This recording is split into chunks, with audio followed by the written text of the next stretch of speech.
La película El oficial y el espía narra la historia del capitán Alfred Dreyfus, un oficial francés judío que es falsamente acusado de espiar para Alemania y condenado a cadena perpetua en la Isla del Diablo. Años más tarde, el mayor George Picard, quien toma el caso, descubre que el verdadero culpable es el mayor Ferdinand Walsin Esterhazy. Picard se obsesiona con revelar la verdad y liberar a Dreyfus, a pesar de enfrentar la oposición del ejército francés que está plagado de antisemitismo y corrupción.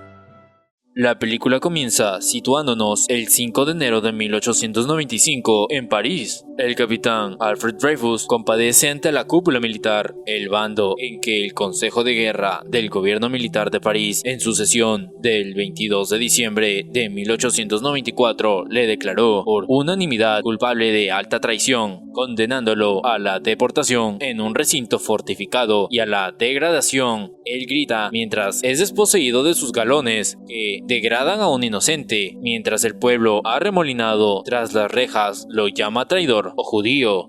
Uno de los asistentes, el comandante Picard, es felicitado por cómo llevó el asunto, estando junto a él el coronel Sandher, al que le dicen le gustaría que sustituyera, ya que sus temblores no cesan y está muy enfermo. El ministro de guerra le dice que quiere dar una lección para que todo el mundo sepa lo que les ocurre a los traidores, y por lo que propone enviarlo a la Isla del Diablo, donde no pueda hablar con nadie, pero sobre todo donde nadie le hable. En la prensa, la situación de Dreyfus es mencionada.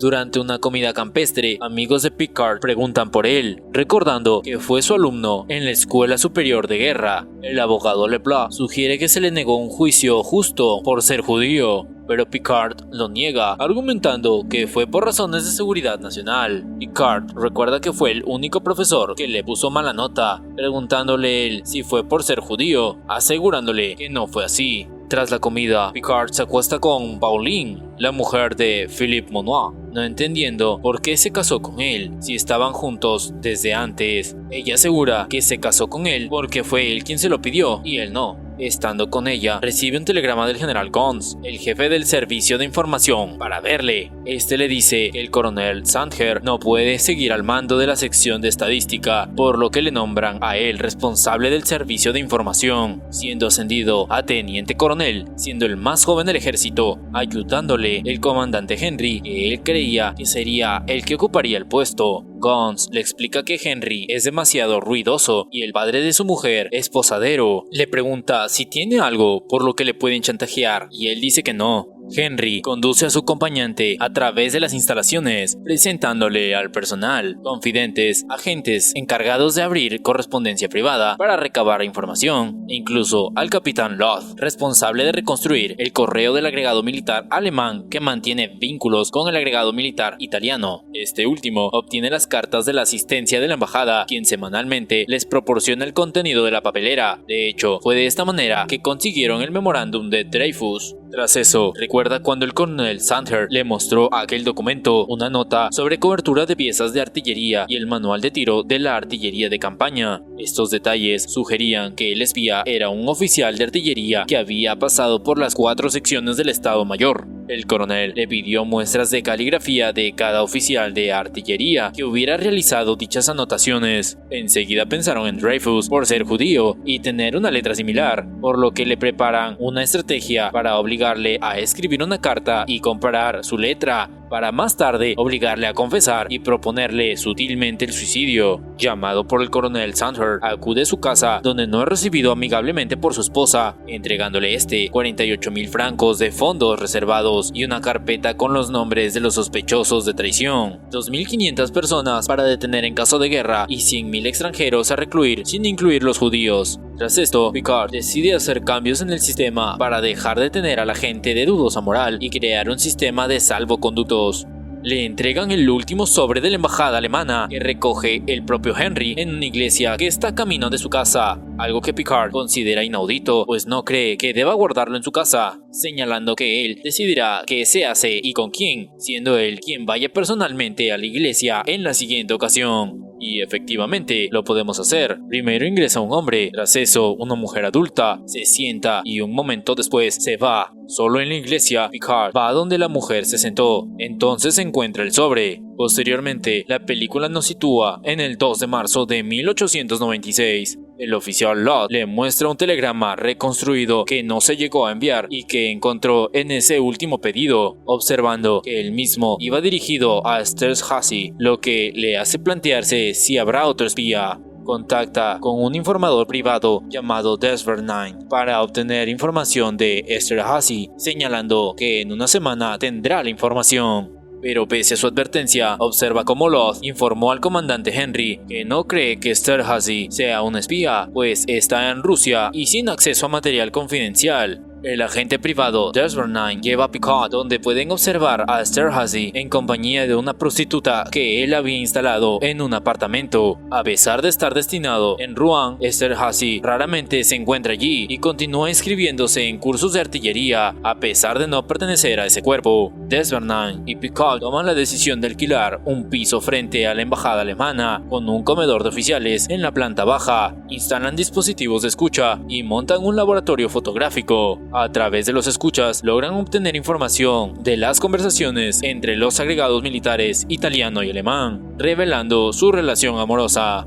Durante una exhibición de un nuevo tipo de cañón, el coronel Foucault, agregado militar en Berlín, se acerca a Picard y le informa sobre un agente doble en el servicio de información alemán. Este agente revela la existencia de un espía en el ejército francés, del que desconoce el nombre, pero sabe que tiene alrededor de 50 años y es un jefe de batallón. Ha estado transmitiendo información relacionada con artillería durante los últimos 2 años. Posteriormente, tiene una reunión con el agente Desperate Nine que le muestra a Picard una foto de Esterhazy saliendo de la embajada alemana, mostrándole tras ello otra a la entrada con documentos en la mano, observando que ni siquiera toma precauciones. Le muestra esas fotografías al general Boadev y al ministro de guerra, donde ven que envió una carta solicitando el traslado de Rouen al Estado Mayor General en París. Tras eso, Picard se queda con la carta. Ya en su despacho, repara en que la letra de esta le recuerda la del documento que supuso la incriminación de Dreyfus. Recuerda que Bertillon, grafólogo judicial durante el juicio de Dreyfus, dijo que no le cabía la menor duda que le había escrito Dreyfus, pese a que tal como indicaba el abogado de aquel, había similitudes pero también diferencias, indicando que era deliberado y era una autofalsificación, pues se escribió en una hoja muy delgada, lo que le permitía calcar otra letra debajo y falsificó su propia caligrafía. Pero Dreyfus se queja de que le consideren culpable porque es su letra y también porque no lo es. Durante un receso, comentaba con Henry y otro militar que las probabilidades de que lo encontraran culpable eran de un 50%, pues no tenían un móvil claro, ya que sus ingresos personales eran muy superiores al sueldo de un capitán, diciéndole Henry que deben de servirse de las pruebas, habiendo una carta de un oficial extranjero llamándolo el canalla de D, aunque Henry se niega a traicionar a su confidente, señalando Henry que hablará con el presidente del tribunal, pese a que ya declaró para aportar las pruebas del archivo. Vuelve a declarar para revelar testimonios secretos, informando sobre un informante anónimo que advirtió sobre un traidor en el Estado Mayor, identificando más tarde como Dreyfus. Se niega a revelar la identidad del informante a pesar de las objeciones del defensor por no poder interrogarlo, pero a pesar de que la declaración se basaba solo en rumores, el ministro le indica a Picard que existen pruebas contundentes en la sección de información y creen que deberían conocer los jueces, información que le dice a Picard solo pueden ver los jueces, ni Dreyfus ni su abogado, pese a que eso vulnera el procedimiento. Picard entrega tal como le pidieron la documentación cuando los miembros del tribunal se retiran a deliberar. Finalmente Dreyfus fue declarado culpable por unanimidad. Cuando regresa a su casa, Picard encuentra a Pauline esperándole, aprovechando que su marido no está en París, pero Picard no logra dormir y se levanta para examinar el expediente, leyendo las cartas de Dreyfus. En sus cartas a Lucy, su esposa, Dreyfus se queja con su esposa del completo aislamiento en el que ha vivido los últimos 2 años. Incluso los guardias tienen prohibido dirigirle la palabra, sintiendo como si estuviera enterrado vivo. Aunque contempla dejarse morir, su sentido del honor lo impide, pues lo hace por el bienestar de su esposa y sus hijos. Menciona que incluso le ponen grilletes por la noche, no por miedo a que se escape, sino como una forma de tortura psicológica. Picard regresa al estudio de Bertillon con una copia de la carta, quien observa que la escritura es idéntica a la del memorándum de Dreyfus. está dispuesto a afirmar esto en una declaración jurada hasta que Picard revela que esas cartas no son de Dreyfus, sugiriendo que los judíos han entrenado a otra persona para imitar su escritura. De vuelta en la oficina, Picard solicita el expediente secreto del caso Dreyfus. Para su sorpresa, encuentra que es mucho menos extenso y detallado de lo que esperaba. Dentro, descubre una carta adjunta con unos planos de Nyssa que lleva la firma del canalla de D. Con todo ello, va a ver al general Godefroy para hablarle del coronel Esterhazy, cuya escritura es idéntica a la del memorándum de Dreyfus, así como de la fragilidad de las pruebas que el tribunal examinó y que empujaron a su condena, habiendo tan solo un documento en el que no se habla de Dreyfus, sino de D. El general no entiende que no se destruyeran esas pruebas, pues dieron orden expresa al general Sandher de que lo hiciera. De esta manera, concluyen que Dreyfus es inocente, aunque Godefroy le remite al general Gonse, insistiéndole en que no quiere otro caso Dreyfus, a lo que le responde que es el mismo. Va a ver al general Gons, que está de vacaciones en su casa del campo. Gons le dice que solo pudo escribir el memorándum un oficial de artillería que conociera desde dentro los 4 servicios del Estado Mayor, por lo que no puede ser Esterhazy sino Dreyfus, a lo que Picard le replica que las notas que pasaron no eran de documentos oficiales, sino de rumores y conjeturas. El general Gons le pide que se olvide del memorándum, aunque investigue a Esterhazy, y pese a que es la prueba principal contra este. El general Gons le comunica que un consejo de guerra ya ha dictaminado sobre el caso Dreyfus y que este está cerrado. Afirma que no se puede cuestionar la decisión del ejército y compara la situación con la de un judío preso en una roca, insinuando que si él no revela nada, nadie lo sabrá, por lo que le ruega que guarde el secreto hasta su muerte. Esa noche, Picard se queda en su despacho examinando otros documentos en los que se menciona repetidamente a Dubois, un trabajador de la imprenta del ejército. Concluye que la nota hacía referencia a D, no se refería a Dreyfus, sino a Dubois. A pesar de darse cuenta de que el expediente es una fabricación, el comandante Henry le aconseja que siga las instrucciones del general Gons, argumentando que en el ejército deben obedecer las órdenes superiores. Al día siguiente, encuentra al general Gons esperándolo en su despacho junto a Henry. El general le pide que le entregue el expediente secreto de Dreyfus que Picard guardaba en su caja fuerte. Gons le asegura que se encargará personalmente del asunto y se asegurará de que no quede ninguna copia del expediente. Además le indica a Picard que a partir de ese momento el comandante Henry recibirá la documentación de la señora Bastiat. Sin embargo, Picard señala que puede cambiar el método, pero no los hechos. Durante un concierto, al que acude también Pauline, aparece su marido, Philippe, en el intermedio con el periódico, donde reproducen el facsímil del memorándum de Dreyfus, por el cual convocan a Picard en el ministerio, reconociendo que se trata de una violación del secreto de Estado, junto con una carta que indica que Esterhazy será denunciado ante la Cámara de los Diputados como cómplice de Dreyfus. Él dice que quieren boicotear su investigación. El ministro señala que está obsesionado con reemplazar a Dreyfus por Esterhazy, pero él insiste en que no está obsesionado, por lo que Gons pregunta qué haría si tuviera una prueba fehaciente de que Dreyfus es espía. Picard asegura que le aceptaría, ante lo que le dicen que interceptaron una carta de Panizzardi a Schwarzkopf en la que asegura que si le preguntan en el parlamento dirá que nunca tuvo relación con ese judío y que diga eso, pues nadie tiene que saber lo que sucedió. Aunque no le permiten examinar el documento y le piden que no ponga en duda la integridad de Henry. Sin embargo, él insiste en que si el documento es auténtico, reconocerá la culpabilidad de Dreyfus. El ministro le asegura que no tomarán represalias contra él debido a su historial de servicio, aunque le exigen que devuelva toda la documentación relacionada con Esterhazy. Luego le informan que debe abandonar París para inspeccionar medidas de seguridad en las guarniciones del este. Aunque él lo interpreta como una expulsión del ejército, le aseguran que no lo es. Para junio de 1897, de regreso a París y aún con su maleta, va a visitar al letrado Leblois. Dice que no fue a su casa porque 2 policías le siguen, mientras come ansiosamente y les cuenta que le enviaron de inspección a la Somme cuando vieron que no iba a callarse, y luego a Niza, Marsella, Argelia y Túnez, y al final a un destacamento africano no pudiendo decir nada porque interceptan su correo y le siguen.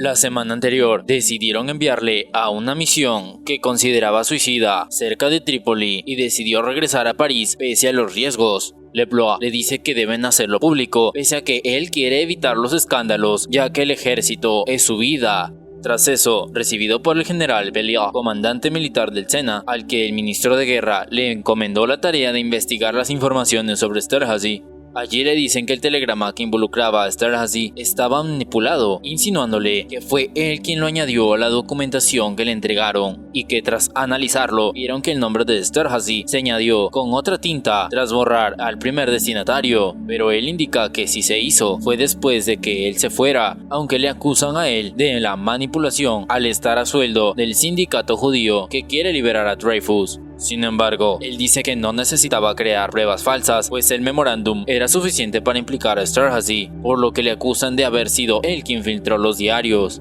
Entonces, sí reconoce haber hablado del asunto con Leblanc, siendo acusado de haber filtrado documentación confidencial, pese a que él indica que lo hizo para que hablara con el presidente del Senado y que éste lo hiciera con el gobierno, por lo cual le acusan de revelar datos confidenciales a Pauline Monroe, mostrándole que tienen las cartas personales que estaban en su casa y le dice que lo hicieron buscando información sobre Esterhazy. Viendo que han transformado el asunto en un proceso contra él, pregunta si está detenido y como le dicen que no aún, decide marcharse indicando que ese procedimiento es una farsa.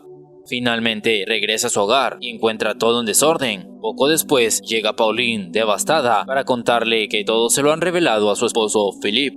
Después de ser interrogado, su esposo le dice que no merece ser madre y envía a sus hijas con su hermana, asegurándole que no las dejará ver tras el divorcio. Él afirma que no puede permitirlo y promete hablar con Louis Leblanc para que la defienda. Le sugiere que mientras tanto se aleje de París para evitar la atención de la prensa. Entonces ella decide irse a casa de su hermana en Toulon. Más tarde, se dirige a la casa de Carpentier, el principal editor de París, tomando precauciones para evitar ser seguido. Allí Leblanc lo espera junto a varios diputados, senadores y editores, además del hermano de Dreyfus y Émile Zola. Cart teme ser arrestado, posiblemente expulsado del ejército, así que considera importante que alguien cuente la historia para que la gente la comprenda. Zola se ofrece para defenderlo ante la prensa. Se despide de Pauline con la idea de que tal vez termine en la Isla del Diablo pronto. Después es arrestado. Durante su camino al confinamiento se entera de que se ha publicado en la prensa una carta de Zola titulada Yo acuso, en la que acusa a todos los generales y expertos en grafología, así como al Consejo de Guerra, de condenar deliberadamente a un inocente. Zola reconoce que esta acción incumple varios artículos de la ley de prensa por difamación. La carta desata disturbios en la calle, con protestas contra los judíos, en las que se queman ejemplares del periódico y se exige la muerte del periodista Zola. Leblanc visita a Picard en su confinamiento y le cuenta que Zola será enjuiciado por difamación por el gobierno, pidiéndole que sea testigo de la defensa, habiendo contratado a un abogado muy beligerante al que le apodan el Vikingo. En las puertas del tribunal, la gente se agolpa para gritarle traidor. Picard revela todo lo que sabe sobre el caso Esterhazy, aunque Locke lo acusa de haber agregado el supuesto telegrama y Henry de haber mostrado dicha documentación a Leblanc. Él se queja de ser juzgado por no haber mantenido una obediencia ciega y exige una satisfacción a Henry por su ofensa.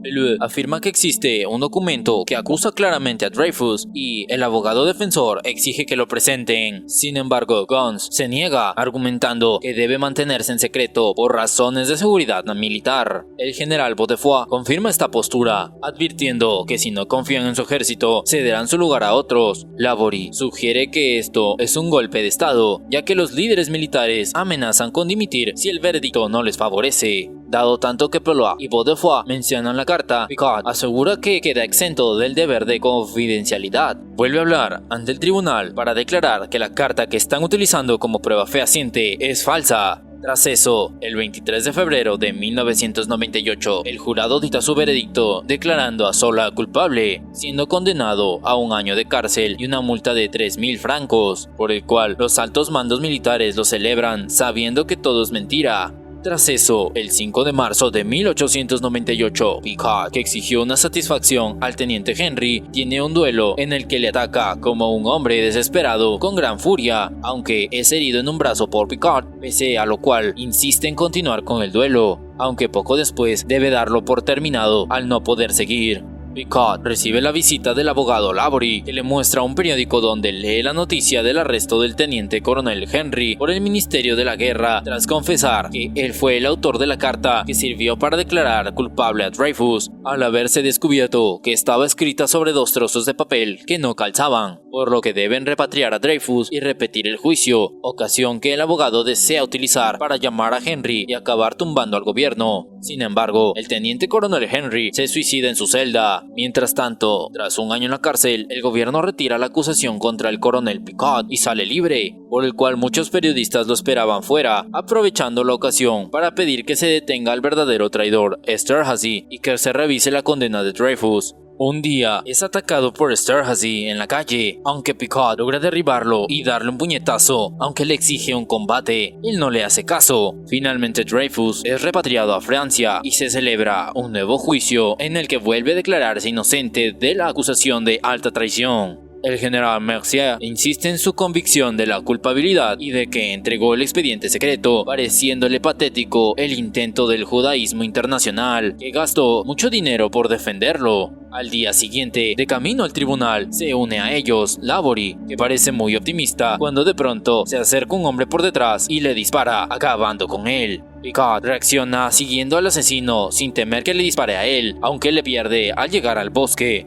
Finalmente, el Consejo de Guerra emite su veredicto el 9 de septiembre de 1899, declarando a Dreyfus culpable de alta traición por mayoría de 5 votos a 2. Aunque se le reconocen circunstancias atenuantes, su condena es conmutada por 10 años de cárcel. Algún tiempo después, el gobierno propone amnistiar a Dreyfus, aconsejándole de no aceptar, pues si sale libre, técnicamente será culpable, opinando también que deberá aceptarlo, pues está convencido de que ganarán. Mientras pasean, Picard le pregunta que ahora que está divorciada podrán casarse, pero ella asegura que prefiere seguir como antes, pues sabe que él no es de los que se casan y prefiere seguir así. Tras eso, la película nos señala que el comandante Alfred Dreyfus aceptó la amnistía. 7 años más tarde, el Supremo le declaró inocente y fue readmitido en el ejército, aunque ya comandante, por el cual Dreyfus va a ver al ministro, que es ahora Picard. Desea hablar sobre su rango, pues considera que su ascenso a comandante no tuvo en cuenta sus años de encarcelamiento como años de servicio activo, mientras que Picard sí le contabilizaron sus 8 años fuera del ejército como de ejercicio, lo que considera una discriminación.